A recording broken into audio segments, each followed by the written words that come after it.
अस्सलाम वालेकुम नज़रीन, आप खेल के मैदान से बहुत ही अहम ब्रेकिंग न्यूज़ से आगाह करते चलेंगे। इंडिया वीएस आयरलैंड के दरमियान सीरीज़ का सेकंड T20 मैच लाइव और बराह रास्त जारी है। हम आपको मुकम्मल अपडेट से आगाह करेंगे।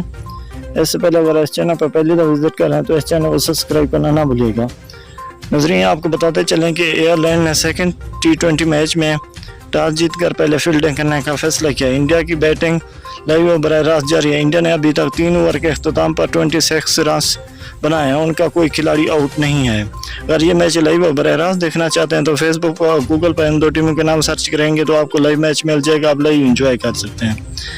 हाईलाइट की सूरत में आपको इस चैनल से भी वीडियो मिलती रहेगी। मिलते हैं नज़रीन नेक्स्ट वीडियो के साथ। हमें दें इजाज़त, अपना ख्याल रखिएगा। अल्लाह हाफ़िज़।